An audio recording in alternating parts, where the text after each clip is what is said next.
Good afternoon, good to see everyone. This place is packed. This is good. Welcome, it's good to see everyone here this afternoon. Hopefully you had a good first week back. It's always good to start a new academic year, and I think we've had a good first week thus far between Black and Gold conversation on Monday, and we had a ribbon cutting today for Howard Street Hall, and thank you, Chancellor, for being there and us dedicating that space for teaching and learning in Appalachian. This afternoon's program, like last year's, will consist of two major parts. The first part will be a series of speakers. We'll start with Chancellor Everett, followed by SGA President Anderson Clayton, Faculty Senate Chair Barbara Howard, and Staff Senate Chair Carol Green. Following that, the second part of the program this afternoon will focus on awards. We'll give faculty awards, staff awards, and then the AUP will present their award winner for the year. So thank you again for being here. I wish you a successful and productive academic year. And now it's my distinct honor and pleasure to welcome Chancellor Everett, our 8th Chancellor, to the podium to share the last show.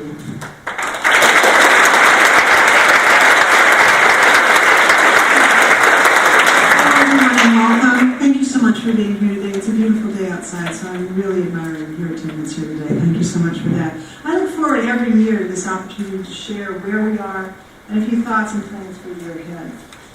On Monday, the feeling on Sanford Mall was electric. The anticipation around the solar eclipse was palpable. And I loved when a student yelled out, "Yay, nature!" I hope you all heard that, because it was delightful. Yay, nature indeed. The campus has never been more beautiful, thanks to our remarkable landscape services gardeners who exemplify our institutional commitment to sustainability. I recently had occasion to read a profile of horticulture specialist Dean Oberluson. He talked about his favorite flower, the black-eyed Susan, and he mentioned that with its black and gold colors, it would be a perfect official flower of Appalachia. I really love Daniel's idea, and so we'll put that proposal forward to the Board of Trustees in September, so we will have yet another Appalachian tradition we can celebrate each year when the semester begins and the black-eyed Susans are in full bloom. Sadly, on Monday evening, an act of cowardice dampened the excitement we all feel at the beginning of the new academic year, with a reminder of the hate and anger that festers in some fragments of our society. While we have found no connections to the group who harmed the on campus, its presence, however short-lived, was a reminder that college campuses are targets for those who wish to sow seeds of distrust and hate. Consequently, some members of our community are frightened, a compelling reason for us to rally together to sustain a culture of care and compassion that has flourished on this campus for more than a century.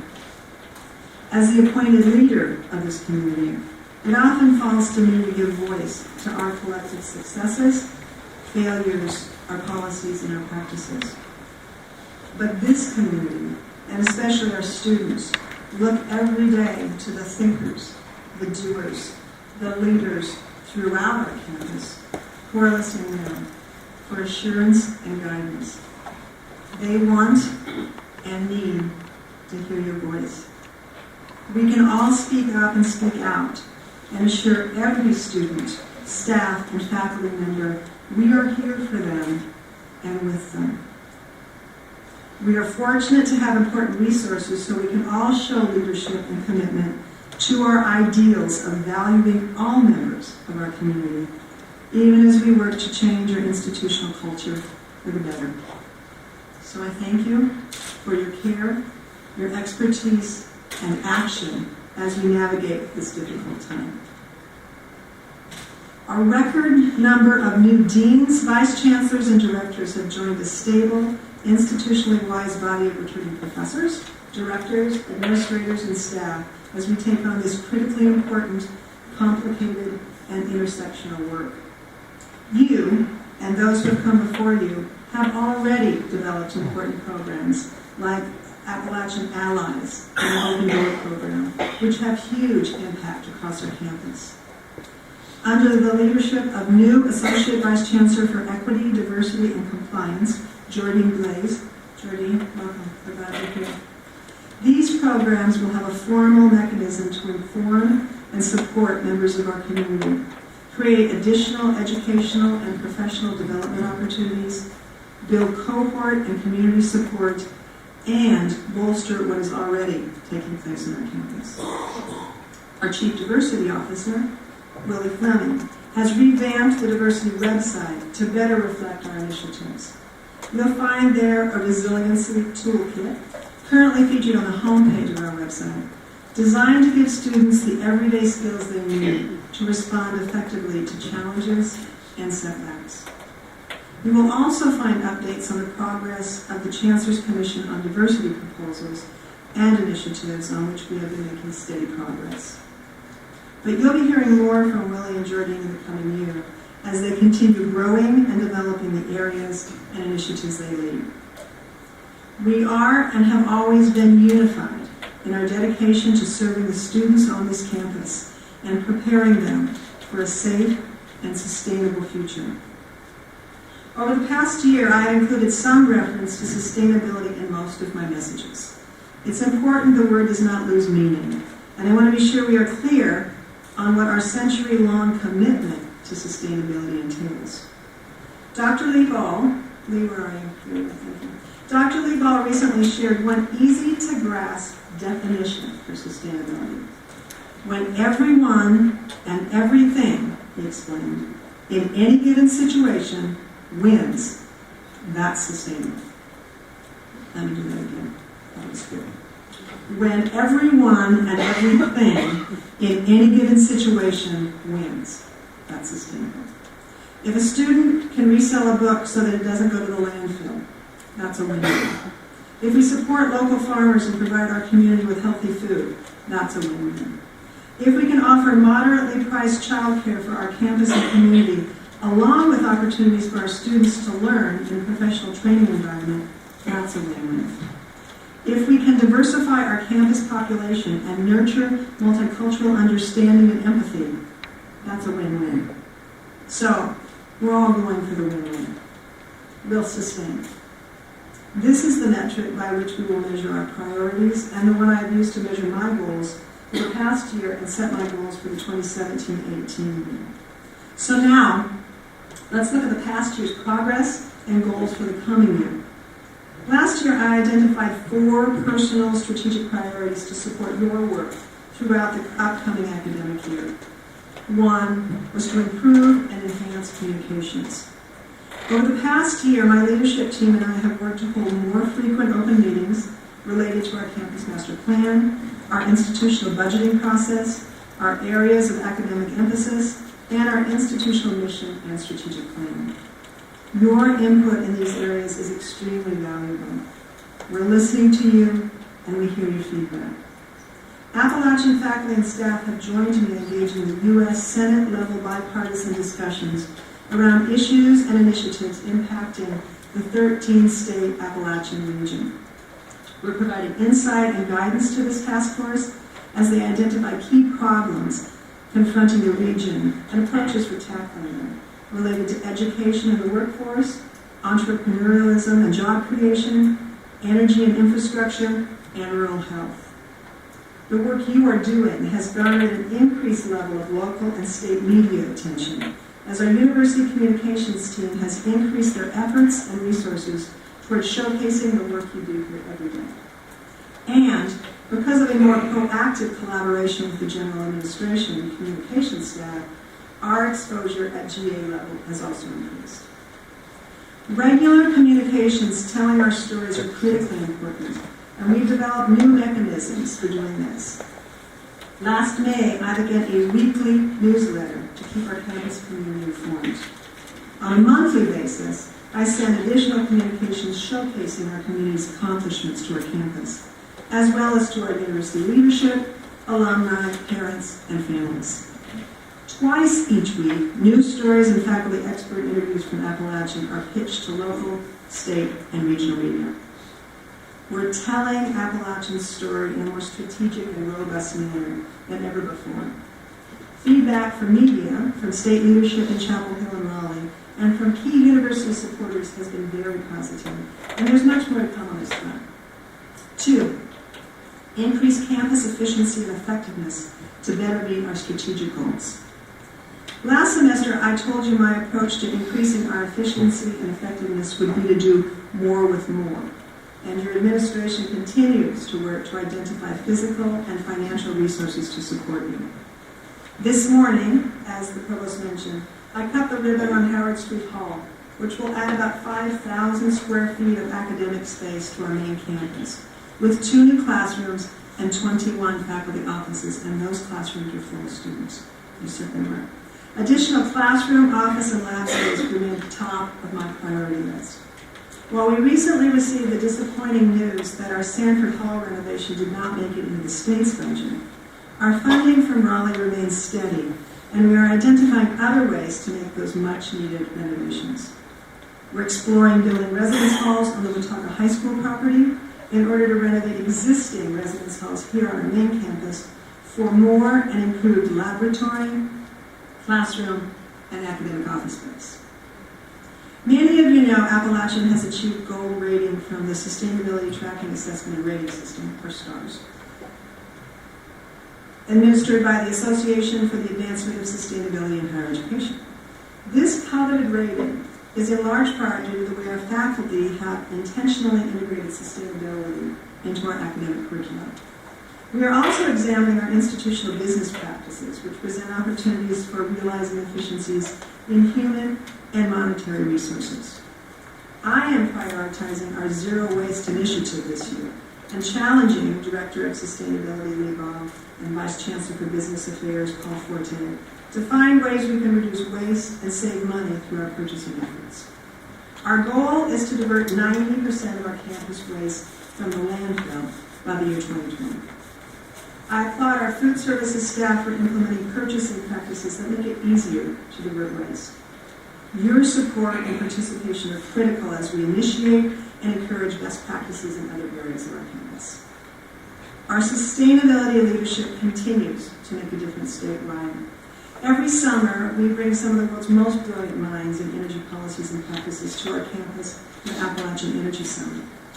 This unique 3-day event convenes academia, industry, and students in a transformational effort that delivers meaningful ecological, financial, and social benefit.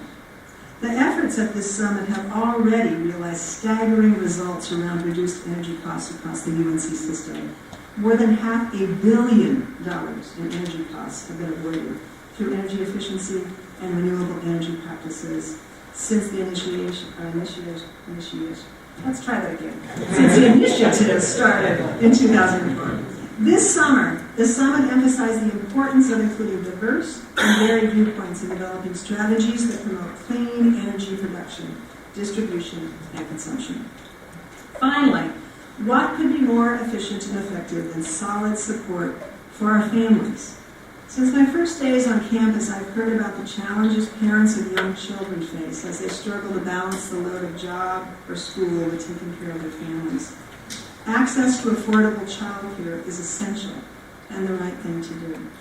We have the talent and the resources, and we will make it a reality on our campus.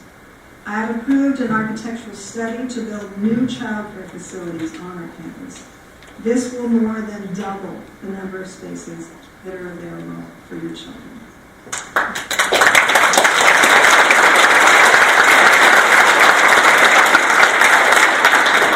3, continue to develop and expand fundraising initiatives.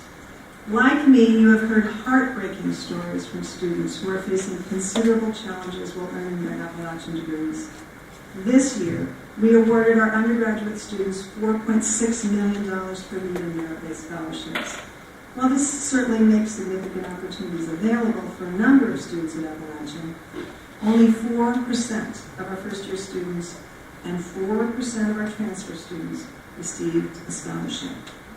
While this is a big jump from where we were 4 years ago, Vice Chancellor for University Advancement, Wendy Edwards, will be leading initiatives to greatly increase this number. We must do this because it is the right thing to do, and also to attract the talented students to our campus, who in turn are making real and powerful differences in our world. Our fundraising team will focus on this important win-win sustainability effort in the coming year. Other important initiatives will include outfitting the new Leader College of Health Sciences building, and if you don't drive by regularly, as I do, you can watch the steady progress via webcam on the college website.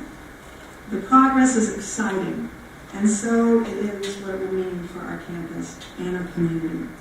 We've raised $1.1 million toward this goal and expect to see that number increase significantly in the months ahead. 4, establish Appalachian Innovation for Transformational Sustainability. Last spring, 40 proposals around transformational sustainability were submitted for first-time funding through the Appalachian Innovation Scholars Program. The number and quality of applicants was exceptional. We could have funded all 40 proposals with confidence.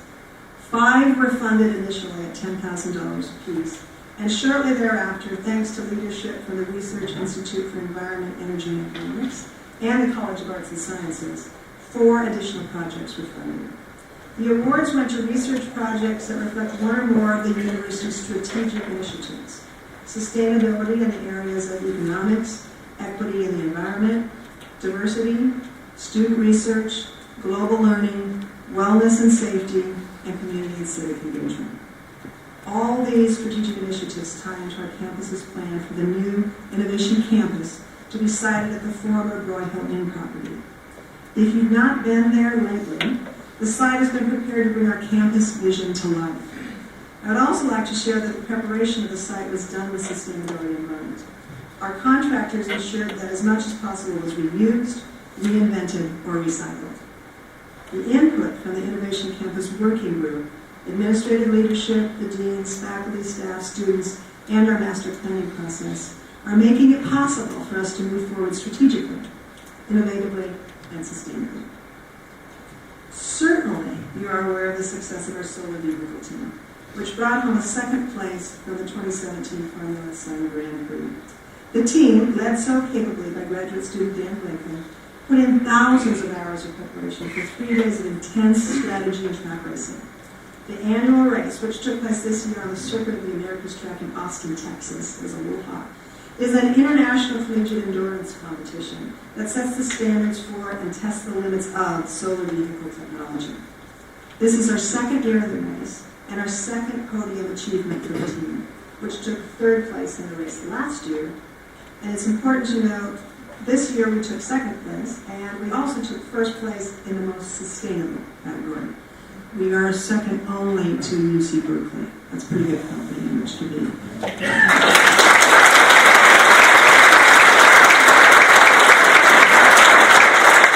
I'm also extremely proud of the outreach work our campus does with our surrounding community.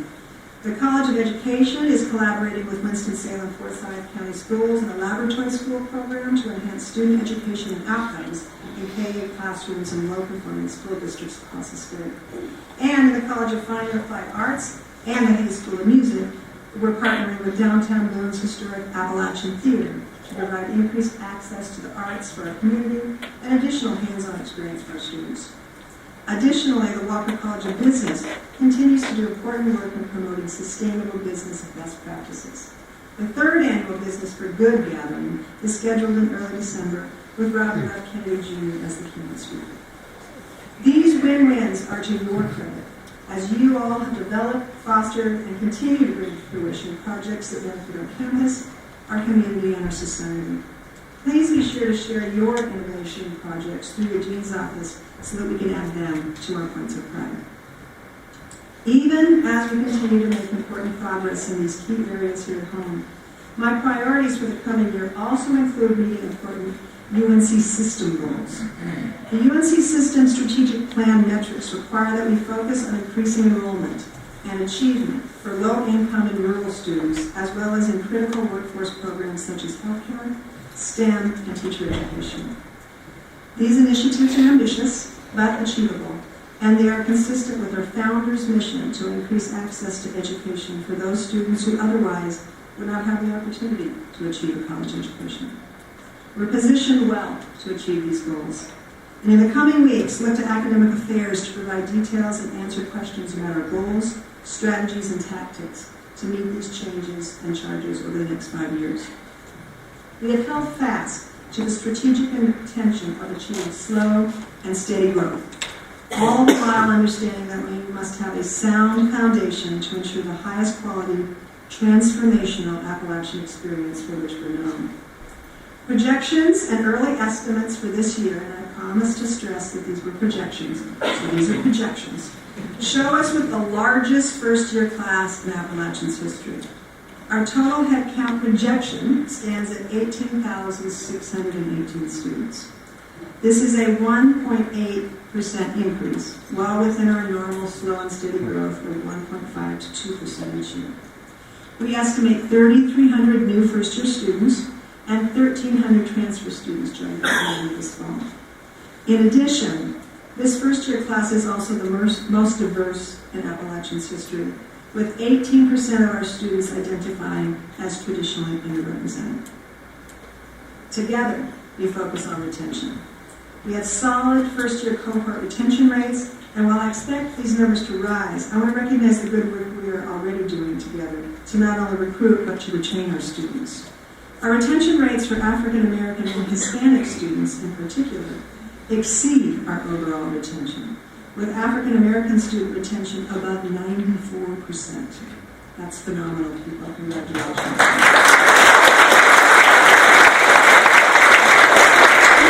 So again, let me emphasize the importance of focusing on our campus and continuing our good work, even as some distressing national events play out on and around our campus.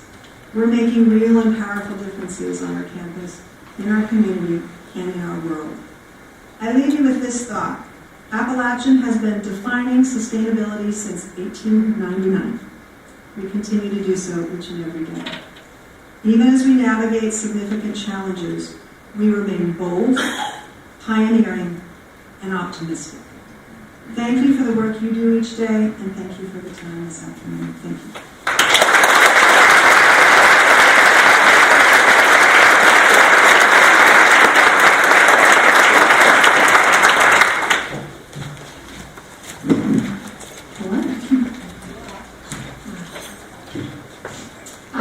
Hello everyone, my name is Anderson Clayton. I use she, her, her pronouns, and I'm the current student body president here at Appalachian State University. I'm a double major in journalism and political science, and I began my first day of junior year with the words, "A new dawn is breaking, rise and get active." These words hung on a banner in the middle of campus as a recruitment message from an organization called Identity Europa, a white supremacist organization.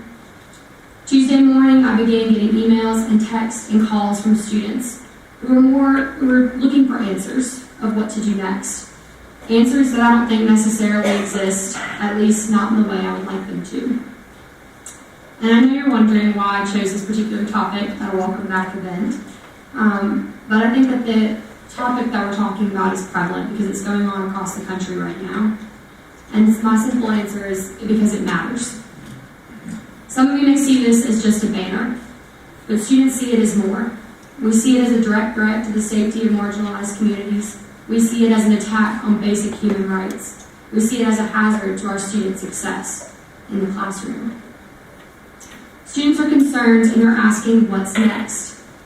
And I think that we're all supposed to play a role in the answers to that question. So I challenge all of you to step up and include yourselves in the conversation. Check in on your students, specifically those with marginalized identities. Have conversations in your classes about what comes next.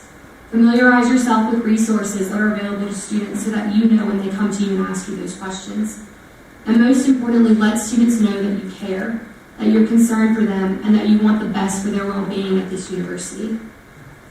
Everyone in this room is more than just a professor or advisor or staff member. You're advocates and allies and mentors, and you matter to the kids that are on this campus right now.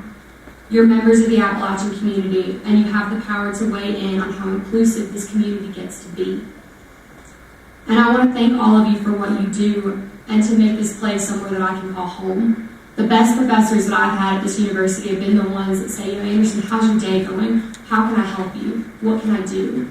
I was an orientation leader this past summer, and the question that our sole orientation guide, director, Nikki Crease, always told us to ask students was, how can I help you? What can I do? And that's the question all of us in this room need to be asking everyone around us, including the people that are on this campus. How can I help you? What can I do? Recognize that there's still work to be done on this campus, though, in minds of our marginalized communities and our groups that are historically underrepresented. There's still work to be done in our classes, on our campus, and within ourselves. But I think that I have a great people in front of me to be able to take that challenge forward and make this campus great and make it wonderful in a place that students can really call home. But I want to leave you with that and kind of challenge you all this semester and this year that we're going to face problems, and students are going to be facing a lot of issues.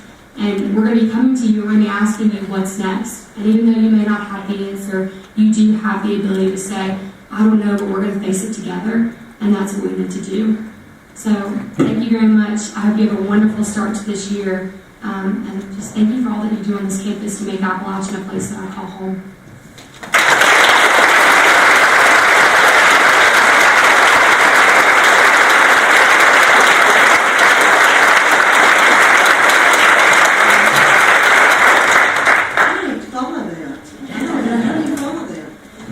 Good afternoon, I'm Barbara Howard, and it is my privilege to serve as the chair of the Faculty Senate for this year. And I'll tell you, I have a long connection to Appalachian. I have 2 graduate degrees from here. I'm married into an Appalachian family. There were many who got their degrees when it was teaching college in the 30s. And I'm also the mother of an alumna and the mother-in-law of an alumna. That works together a lot. That happens a lot. But my connections to Appalachians, when I'm reflecting on this, go back well over a quarter of a century. And so I have been able to see the traditions and the challenges that Appalachian has faced. And I understand deeply the traditions that make us Appalachian. But I also, as a faculty member, I see the culture and I understand and embrace the strength that we have to embrace change. We do not let the honoring of our tradition challenge our ability to change. And I am so privileged to be following 2 great speakers who showed us and demonstrated this. As Faculty Senate Chair, we really intend to include more relationships with the administration. We're building bridges with the administration. We are also including the staff, Senate, and the student government in some of our committee work and in some of the work that we will be doing across this campus. I welcome you back for another great year. And despite all of the challenges that we will face, that campuses across this state will face, as Anderson tells us, we need to face it together. Because once we are silent about the things that matter, we will cease to exist. So have a great year. We look forward to serving you.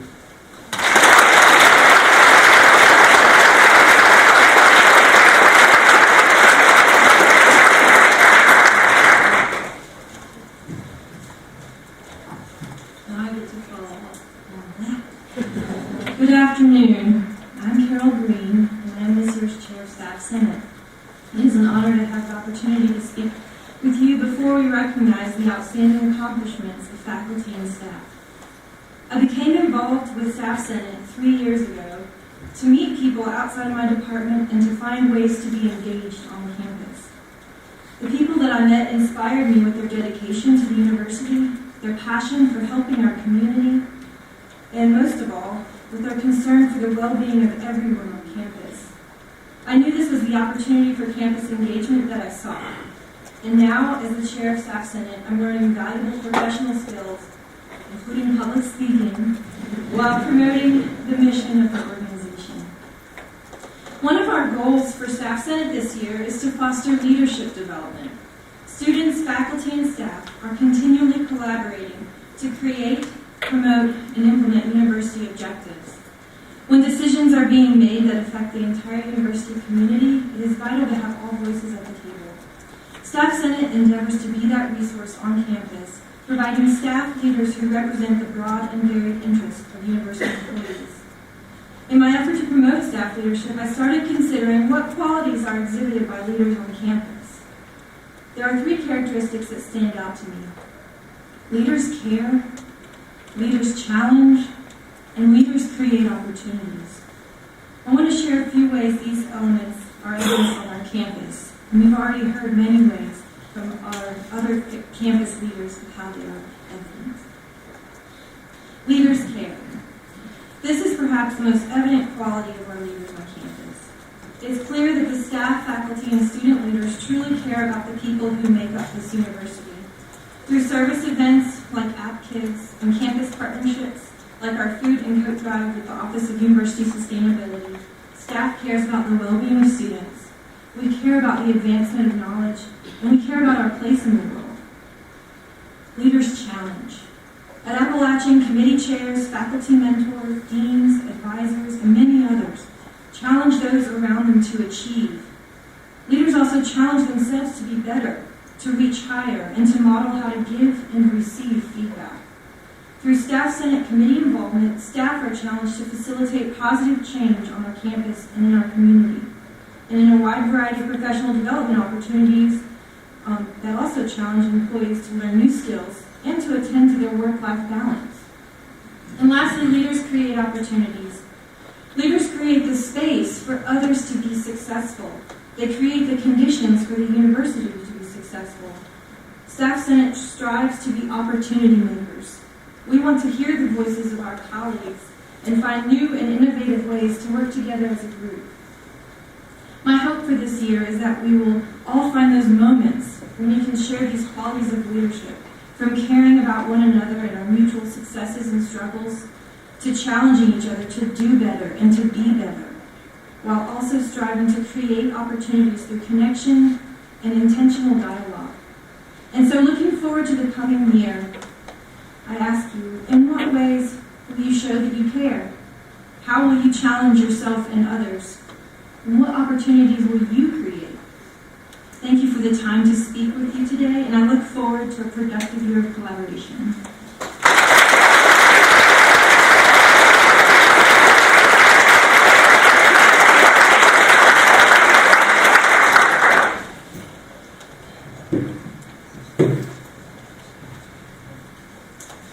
Great, please join me again in thanking our speakers who shared some thoughts and reflections with us today.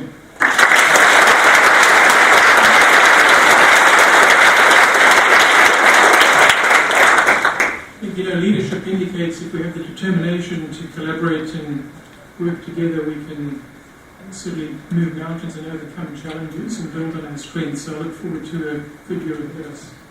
Thank you to all of you.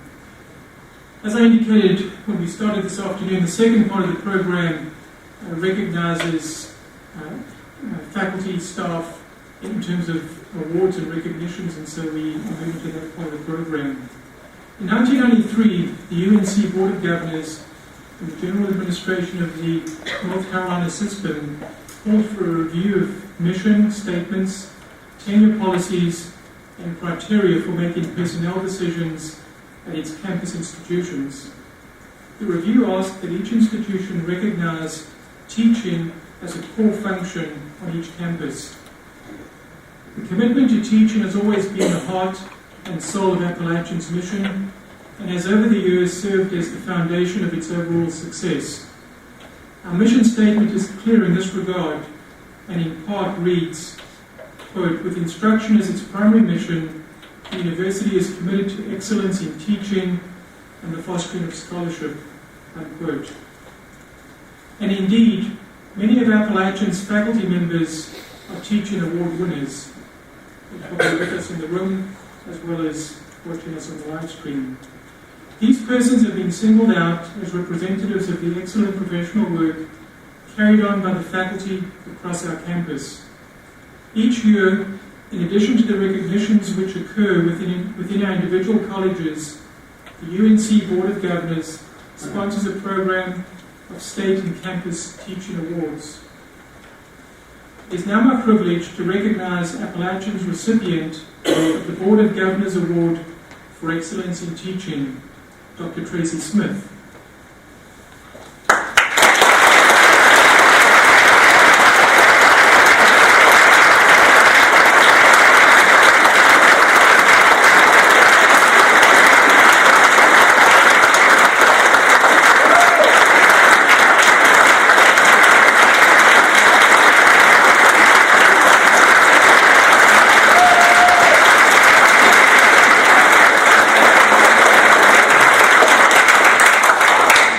Dr. Smith is presently a professor and assistant chair in the Department of Curriculum and Instruction in the College of Education.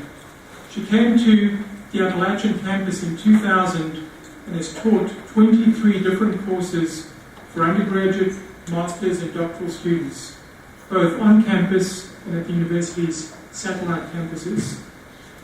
Dr. Smith has been the recipient of numerous teaching awards. In 2005 and 2015, she was awarded the Reich College of Education Outstanding Teaching Award. In 2005, she was also awarded the Appalachian State University Student Government Association Outstanding Faculty Award. That's a mouthful. She currently serves as faculty fellow in the Reich College of Education, where she facilitates professional learning opportunities for faculty and staff. Her philosophy of teaching centers on a big picture view of education. She implements ideas and theories about teaching and learning in a variety of ways, such as literature circles, World Cafe conversations, and reflective writing.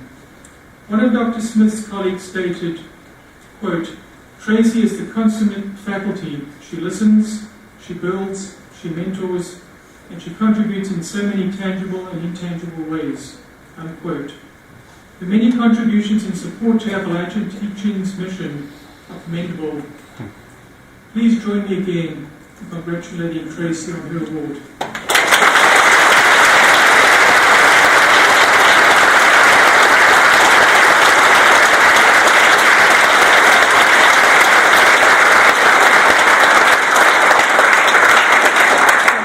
In addition to the system-wide award, UNC campuses receive a further allocation each year for Teaching Excellence Awards as determined by each campus.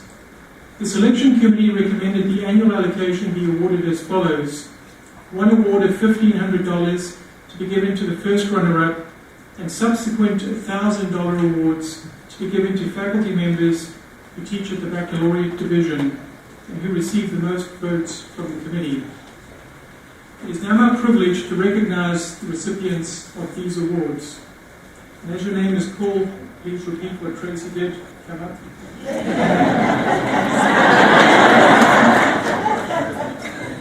The behavioral approach really works. The Chancellor will give you your medallion and certificate, and then stand to the right, and we'll have a picture at the end.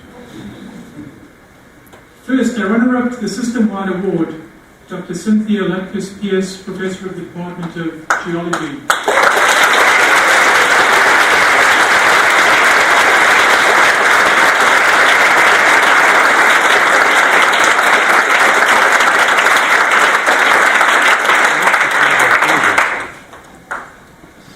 Recipients of the Campus Teaching Excellence Awards are Dr. Vicky Klima, Professor of and Department of Mathematical Sciences.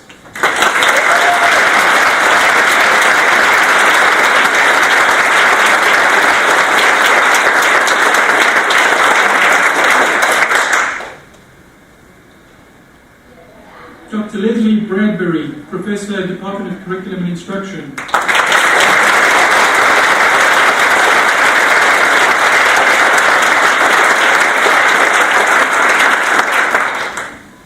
Dr. J. Scott Townsend, Professor, Department of Recreation Management and Physical Education.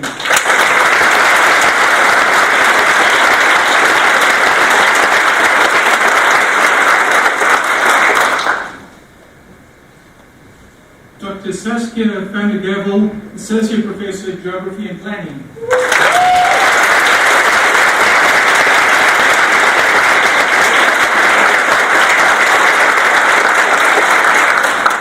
If you're wondering if we're running out of stage space, this is the last one. We're a close community. And finally, not least, Dr. Marie Hopeful, Professor of Sustainable Technology and Portugal.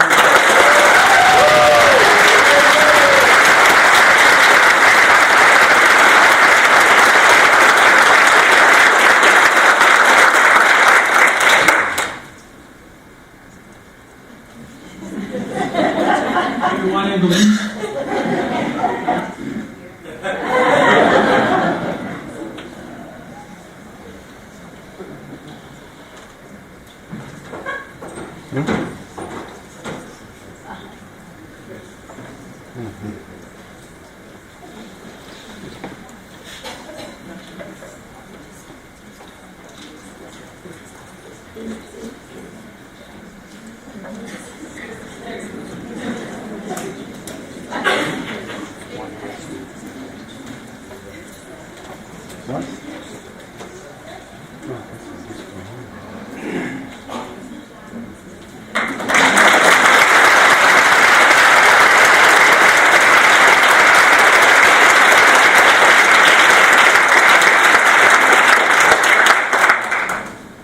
I was going to ask you to join me again in a round of applause, but we're hearing. Not my mark.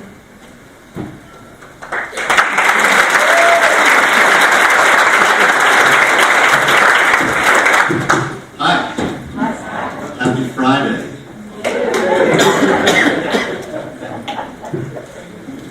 I'm really glad to see the room so full today, and I appreciate you all being here. And I am just thrilled to be here today personally for the purpose of introducing to you all our 2017 Staff Excellence Award recipients.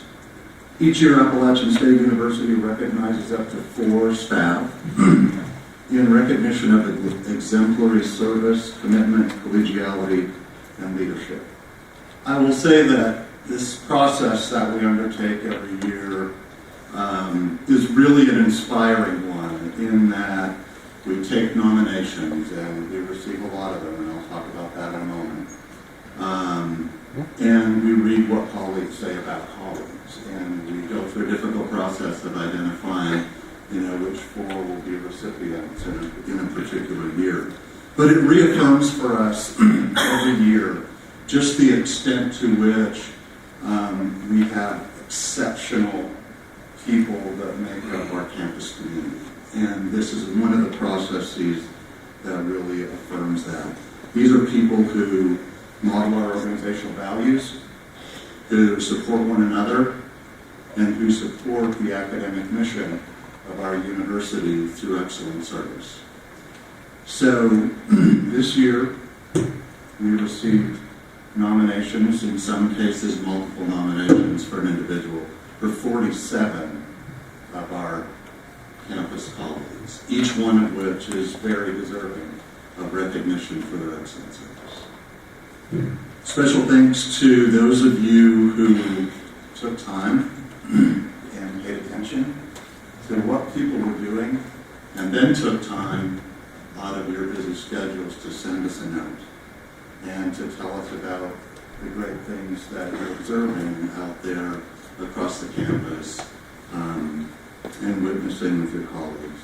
The program couldn't work unless you all took time to recognize one another. It's what this is all built upon. Special thanks as well to a group of people who volunteered, and we have a group every year to be the review committee each year. The people who do the really heavy lifting and difficult work of taking a bunch of nominations for 47 excellent people and helping us go through a process of identifying the 4 that ultimately end up being our recipients in a year. The review committee this year included Clint Coffey, Mary Banks, Michelle Johnson, Bruce Stromberg, and Jason Marshburn. Thank you all so much. It's hard work and we're grateful.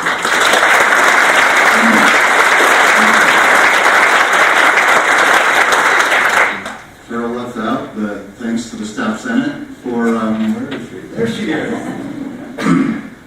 We appreciate the collaboration with the Staff Senate, both for their support of staff in general, but also for their support of this award process. It's really a good relationship with our office, and we're grateful for it. Carol, thank you.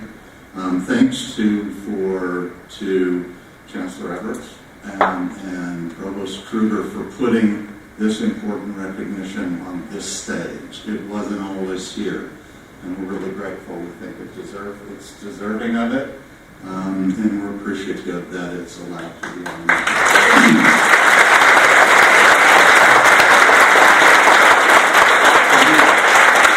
It is my privilege to introduce this year's recipients, and I will make just a brief introduction, and then I will invite you one at a time to come up to the stage to receive your award. Our first recipient this year is Mr. James Bernstein. James, a retired Air Force veteran, has worked at ASU since 2012 and serves as Administrative Support Associate in the Department of English. It's really interesting when you get to read letters that people submit, and you kind of, and you from that, learn who these people are and the perception of the people that they work with. And this one was easy. This guy is the face of the department. He runs everything. He takes care of everything. He finds the answer to every question that anybody has. And he simply is the go-to that everybody counts on. He is described as the person who not only takes care, finds answers to all the questions, keeps the department organized, manages the physical space, provides exemplary service to students and faculty, is the anchor of the department's morale, and is a steady hand at the wheel during crises and challenges. And he does all of this with respect and good humor.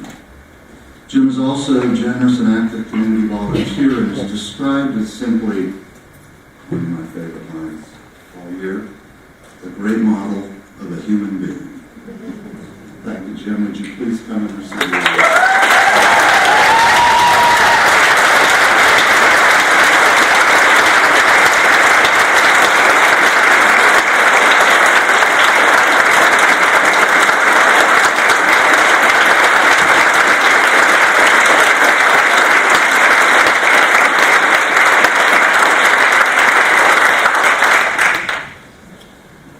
Next, Mr. Daniel Bryan. I do that. Daniel is a native of Boone, North Carolina. He's worked at Appalachian State University for 22 years, the last 20 of those years in the Human Resources Office, where he works in employee relations. And I can attest, employee relations is some of the hardest work. And Daniel is known across this campus as someone who does that really difficult work with care, with compassion, and with an unwavering commitment to always doing the thing that's right for people. By example, one person wrote, I went to Daniel at a very difficult time in my life. I had become very ill with a serious health condition. I was overwhelmed with worry over my health, how my illness would affect my job, my family, our income, and my ability to maintain a semblance of an ordinary life.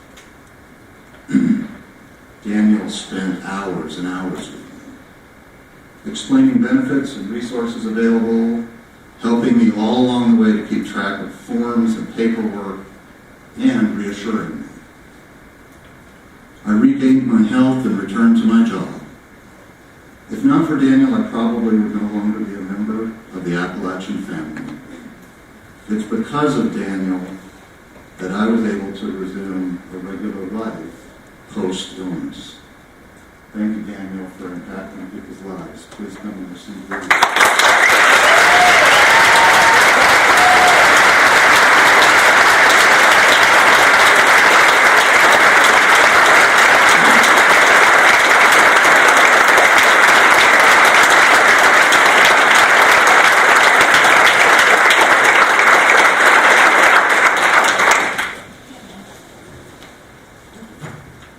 Ms. Haley Childers. Haley joined ASU in 2006 and currently serves as Communication Director in the Walker College business. I have to say, we would need a lot of time today if I was going to repeat all of the superlatives that people said in their conversations with us about Haley Childers. It was phenomenal. Things like, and about her impact on other people. Innovative, highly professional, efficient, expert in her job, an inspiration and high model of collegiality. Positive attitude that improves the morale of people around her. One of the hardest working, most dedicated people I've ever worked with. I've met just a handful of people in 18 years of experience who are as well-rounded as Haley. And one of my favorites, and one of the most consistently pleasant people that I've ever worked with.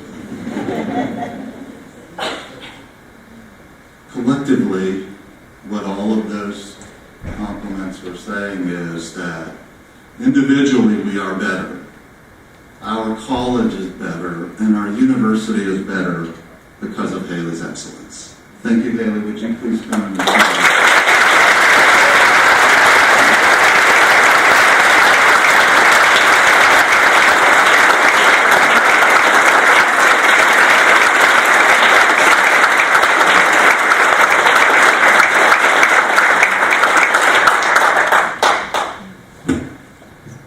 Okay, Mary Beth McKee.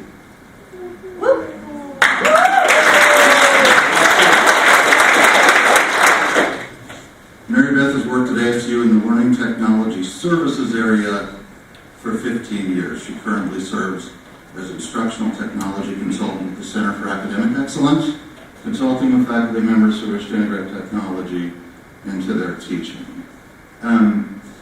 This was another case where when you read and you start getting to know how people are perceived, and it's kind of common theme went through these nomination processes for emphasis to be put on how the nominees impact people in ways that are kind of outside of the technical requirements of their jobs. How are people impacting other people? And that was the pervasive, strongest theme in things that people recounted about Mary Beth. Very impressive. She is described as having superior technical skills, work standards that are, quote, beyond outstanding, the ability to lead initiatives and efforts to improve process and efficiency. But then she's also described as not simply a technician, but an educational partner, a person who seeks to understand the instructor's educational goals. She's described as a collaborator and a problem solver and a consultant. One person wrote, Mary Beth is a major reason my professional life as a teacher on this campus is as successful, pleasant, and productive as it is. She has provided unparalleled technical and emotional support.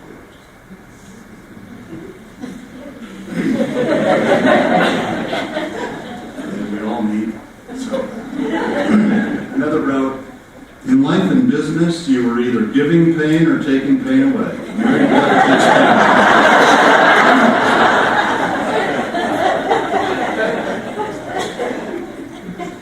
She's also described as, quote, respectful to all and patient beyond measure. Someone who personifies collegiality. Thank you, Mary Beth. Would you please come forward?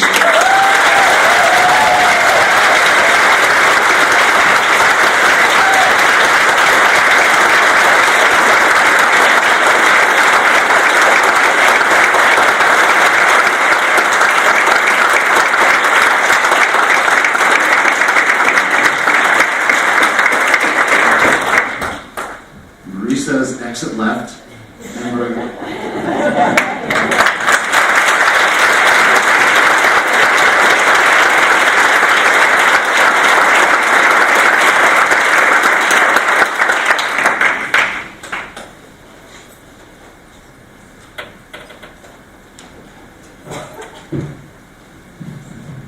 Good afternoon. As the chapter president of the ASU chapter of the American Association of University Professors, it's my privilege in just a moment to announce the winner of this year's Academic Freedom Award. However, as always, I'd like to say a word or two about what AAUP is. It is, of course, just one organization on campus. But it's no exaggeration to say that its principles are the ones that structure what it means to be a professor. Let me remind you of three of these principles. I think it's a good thing to think of at the beginning of the year. First, academic freedom. AAUP was founded in order to defend this principle in the early 20th century at a time when professors could be fired for what they taught and for what they wrote by powerful university presidents and boards. Academic freedom refers to the faculty's freedom to teach, research, and make public pronouncements, what AAUP calls extramural statements, according to their best professional judgment. Crucially, and this often gets overlooked, academic freedom is not just an individual right of professors to say whatever they want. It is a right arising, according to AAUP, from the responsibilities inherent in the academic profession. Consider the AAUP's famous 1915 statement, quote, "Institutions of higher education are conducted for the common good and not to further the interest of either the individual teacher or the institution as a whole. The common good depends upon the free search for truth and free exposition." End quote. The second AAUP principle is tenure. Just out of curiosity, how many of you have tenure, are on the tenure track, or have at some point in your careers applied for a tenure track position? AAUP played an instrumental role in achieving that in this country, and I think it's worth remembering. It made the tenure contract the standard form of employment on American campuses, where it, again, played an instrumental role. And this effort was, of course, directly related to the defense of academic freedom. Tenure, the 1915 statement reminds us, is a means to certain ends, specifically academic freedom and, quote, "a sufficient degree of economic security to make the profession attractive to men and women of ability," end quote. Finally, the third principle is shared governance.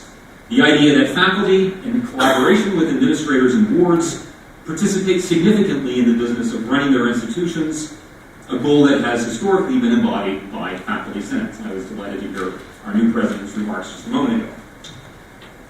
It is important to see these different principles really as facets of a single idea. They're all related.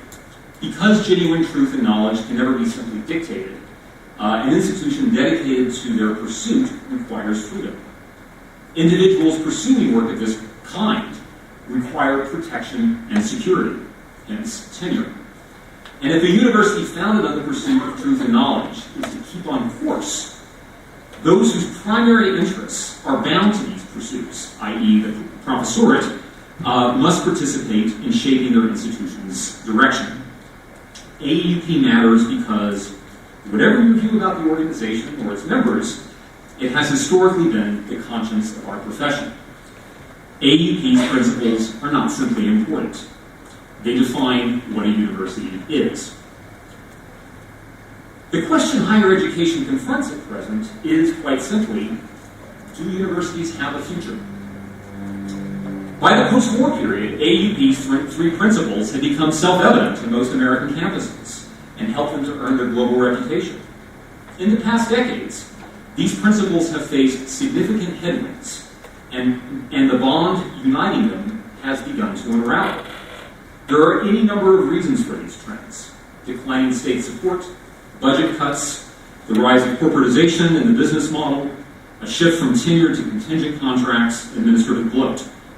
But they all contribute to making the viability of institutions founded primarily on the pursuit of truth and knowledge increasingly precarious.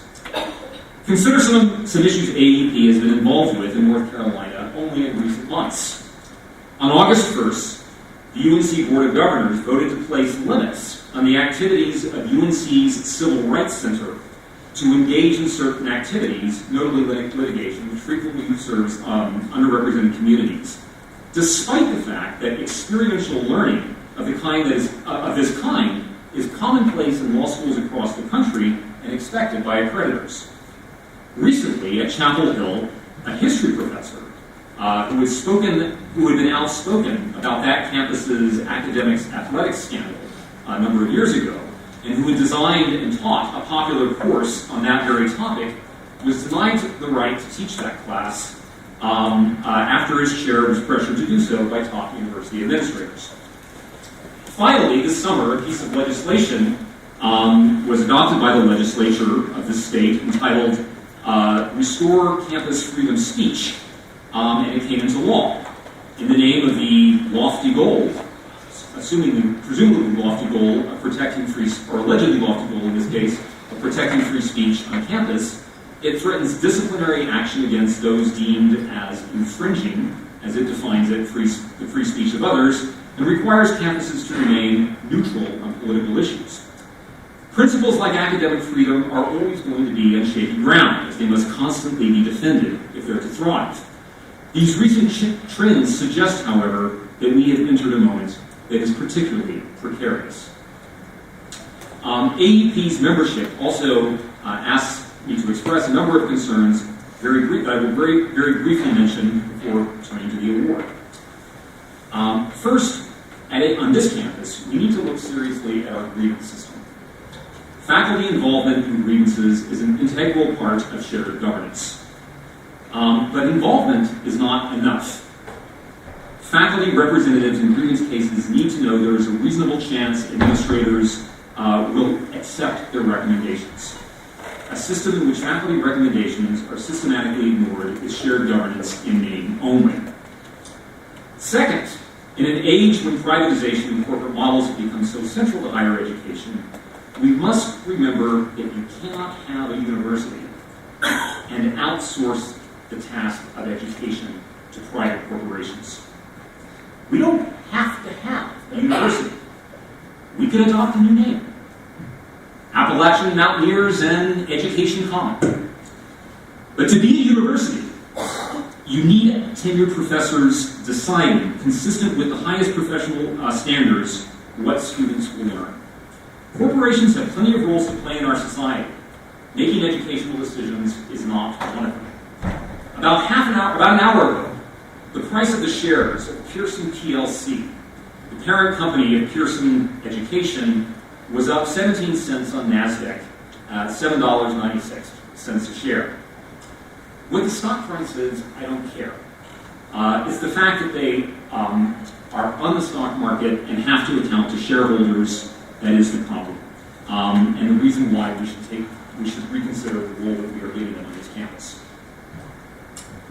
Finally, we need a robust campus conversation about academic freedom and free speech at a moment when these ideas seem more under challenge than at any time in the recent past. We need to remember that free speech has never been a simple issue. It is frequently inhabited in an uncomfortable space between two truths. First of all, the fact that the effort to restrict and regulate expression is almost never successful. At the same time, free speech seems to work most effectively in communities that have developed a culture of dialogue. AEP's guidelines, I think, are useful here and should be one element of the conversation. I'm not saying, obviously, that AEP has it all figured out. But they remind us that academic freedom is meant not just to serve an individual interest, but a public goal. And in this case, that is sustaining an institution whose mission is the pursuit of knowledge and learning. Thinking about what is required to preserve our institution and its mission is crucial, I think, for how we navigate the problem of free speech in the upcoming year.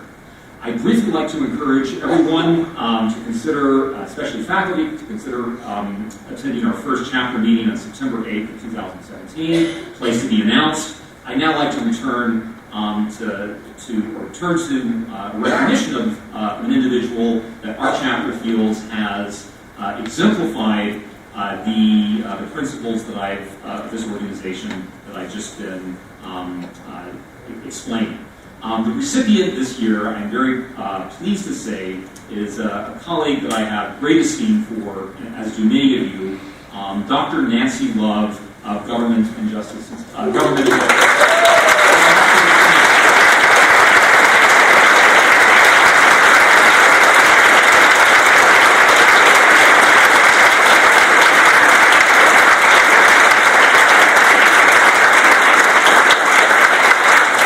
I think anyone who has had even a brief interaction with Nancy can understand immediately how the principles that I've been talking about relate to her at any number of levels, both in her personal style as a teacher, in her scholarship, as well as her many roles that she has on campus. I'd just like to conclude by reading from the nominating letter. Nancy, quote, has been a tireless proponent of academic freedom issues through her work to bring diverse voices to the Humanities Council Symposium.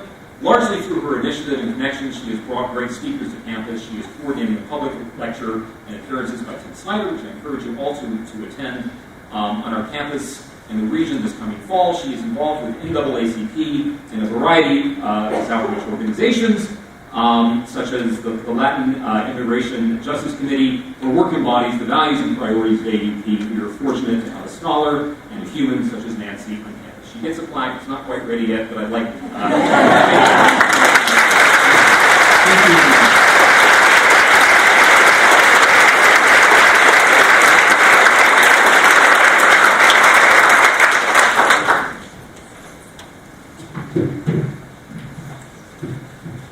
Congratulations, Nancy. Well deserved. I was reminded this afternoon of the conversations we had about the strategic plan last year, and one of the themes that surfaced in those conversations was the emphasis on our human resources on campus. And I think it's fitting today to recognize the valuable people who essentially run this organization. And so again, join me in congratulating all the award winners.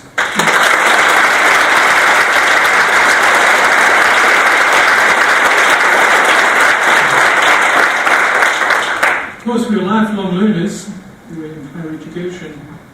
And so, Mark, I really am going to get back to you because I like that quote about bringing and taking problems. I need that in my office. Two types of people, okay. And then Daniel, you take the award for the best jacket. You know I like jackets. Stand up, come on.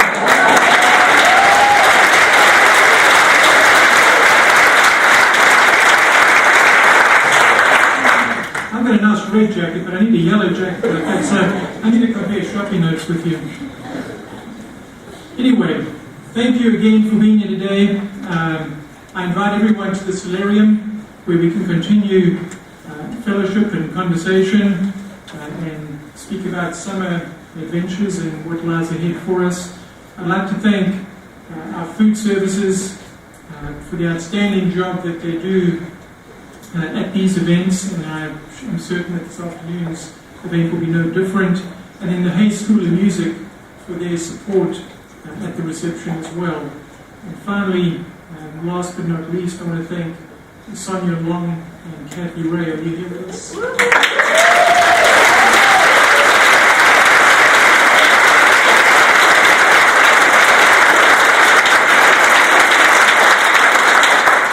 at the reception. The attention and detail that they attend to, I'm really appreciative for that. And again, thank you again. Good to see everyone. Hope for a good academic year. So go well.